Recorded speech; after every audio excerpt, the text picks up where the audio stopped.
ಜಿಲ್ಲಾಡಳಿತ, ಜಿಲ್ಲಾ ಕಾನೂನು ಸೇವೆಗಳ ಪ್ರಾಧಿಕಾರ, ಜಿಲ್ಲಾ ವಕೀಲರ ಸಂಘ ಉಡುಪಿ, ಆಶ್ರಯ ಸಮುದಾಯ ಸಂಘಟನೆ ಹಾಗೂ ಸಾರಥ್ಯ ಪಯಣ ಬೆಂಗಳೂರು ಇವರುಗಳ ಸಂಯುಕ್ತ ಆಶ್ರಯದಲ್ಲಿ ಲಿಂಗತ್ವ ಅಲ್ಪಸಂಖ್ಯಾತರ ಸಮುದಾಯದವರಿಗಾಗಿ ಜಿಲ್ಲಾ ಮಟ್ಟದ ಕಾನೂನು ಅರಿವು ಕಾರ್ಯಕ್ರಮ ಮತ್ತು ಆರೋಗ್ಯ ಕಾರ್ಡ್ ನೀಡುವ ಕಾರ್ಯಕ್ರಮ ಇಂದು ಮಣಿಪಾಲದ ರಜತಾದ್ರಿಯ ಡಾ ವಿಎಸ್ ಆಚಾರ್ಯ ಸಭಾಂಗಣದಲ್ಲಿ ನಡೆಯಿತು.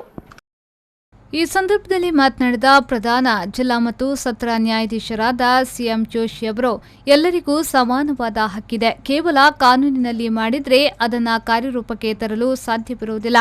ಅದನ್ನ ಜಾರಿಗೆ ತರುವ ವ್ಯವಸ್ಥೆಯನ್ನ ನಾವೇ ಮಾಡಬೇಕಿದೆ. ಸಂವಿಧಾನದಲ್ಲಿ ಎಲ್ಲರಿಗೂ ಸಮಾನ ಹಕ್ಕು ಮತ್ತು ಕರ್ತವ್ಯಗಳಿವೆ. ಅದನ್ನ ಪಾಲನೆ ಮಾಡುವುದು ನಮ್ಮ ಕರ್ತವ್ಯ. ಸಮಾಜದಲ್ಲಿ ಕೆಲವೊಂದು ಸಮುದಾಯದ ಜನಕ್ಕೆ ಮುಖ್ಯ ವಾಹಿನಿಯಲ್ಲಿ ಬರಲು ಸಾಧ್ಯವಾಗುತ್ತಿಲ್ಲ. ಕಾನೂನಿನ ಅರಿವು ಎಲ್ಲರಿಗೂ ಇದೆಯೋ ಇಲ್ಲೋ ಎಂಬುದು ಇಲ್ಲಿ ನಿರ್ಧಾರವಾಗುತ್ತದೆ. ಯಾವ ದಿಶೆಯೊಳಗೆ ಸಮಾಜವನ್ನ ತೆಗೆದುಕೊಂಡು ಹೋಗಬೇಕು ಎನ್ನುವ ಹಿನ್ನೆಲೆಯಲ್ಲಿ ಒಳಗೆ ಇವತ್ತಿನ ಕಾರ್ಯಕ್ರಮ ಪ್ರಾಮುಖ್ಯತೆಯನ್ನ ಪಡೆದಿದೆ ಎಂದು ಹೇಳಿದ್ರು. ಸಮಾಜದಲ್ಲಿ ಕೆಲವೊಂದು ಸಮುದಾಯದವರು ಅಥವಾ ಕೆಲವೊಂದು ಭಾಗದ ಜನಕ್ಕೆ ಮುಖ್ಯ ವಾಹಿನಿಯಲ್ಲಿ ಬರಲಿಕ್ಕೆ ಸಾಧ್ಯ ಆಗ್ತಾ ಇಲ್ಲ. ಕಾನೂನಿನ ಅರಿವು ಎಲ್ರಿಗೂ ಇದೆಯೋ ಇಲ್ವೋ ಅನ್ನುವಂಥದ್ರ ಆಧಾರದ ಮೇಲೆ ಇವೆಲ್ಲವೂ ಸಹ ನಿರ್ಧಾರ ಆಗುತ್ತೆ.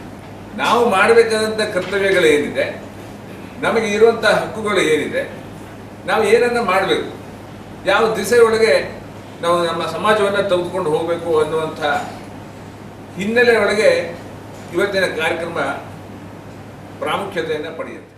ಈ ಸಂದರ್ಭ ಮಾತನಾಡಿದ ಅವರು, ಯಾವ ಹಿನ್ನೆಲೆಯೊಳಗೆ ಲಿಂಗತ್ವ ಅಲ್ಪಸಂಖ್ಯಾತರನ್ನ ಮುನ್ನಡೆ ತರುವಂಥದ್ದು, ಸರ್ಕಾರ ಲಿಂಗತ್ವ ಅಲ್ಪಸಂಖ್ಯಾತರಿಗೆ ಕಾನೂನನ್ನ ಜಾರಿಗೆ ತಂದಿದ್ದು ಅದರ ಅರಿವು ಕಾರ್ಯ ಮಾಡಬೇಕಾಗಿದೆ ಎಂದು ಹೇಳಿದ್ರು. ಯಾವ ರೀತಿಯಾದಂಥ ಕಾನೂನುಗಳಲ್ಲಿ ನಾವು ಇದರಲ್ಲಿ ಈ ಅಲ್ಪಸಂಖ್ಯಾತರು, ಲಿಂಗತ್ವ ಅಲ್ಪಸಂಖ್ಯಾತರು ಅಂತೇಳಿ ಹೇಳ್ತೀವಿ, ಅದರಲ್ಲಿ ಅದನ್ನ ಅವ್ರಿಗೆ ತಿಳಿಸ್ಬೇಕು ಅನ್ನುವಂಥದ್ದು, ಯಾವ ಹಿನ್ನೆಲೆ ಒಳಗೆ ಅವರನ್ನು ಮುನ್ನೆಲೆಗೆ ತರಬೇಕು ಅನ್ನುವಂಥದ್ದು, ಯಾವ ಕಾನೂನುಗಳ ಬಗ್ಗೆ ಅರಿವನ್ನು ಮೂಡಿಸಬೇಕು ಅನ್ನುವಂಥದ್ದು, ಈ ಯೋಜನೆಗಳ ಬಗ್ಗೆ ನಾವು ಚರ್ಚೆ ಮಾಡುವಂಥ ಒಂದು ಸಂದರ್ಭ ಇದಾಗಿದೆ. ಮಹಿಳಾ ಮತ್ತು ಮಕ್ಕಳ ಅಭಿವೃದ್ಧಿ ಇಲಾಖೆಯ ಗ್ರೇಸಿ ಗೊನ್ಸಾಲಿಸ್, ಕಾವೇರಿ ಹಿರಿಯ ಸಿವಿಲ್ ಅಧೀಕ್ಷಕರು, ಜಿಲ್ಲಾ ಕಾನೂನು ಸೇವಾ ಪ್ರಾಧಿಕಾರ ಸಂಜೀವ ವಣಸೆ ಮತ್ತಿತರರು ಉಪಸ್ಥಿತರಿದ್ದರು.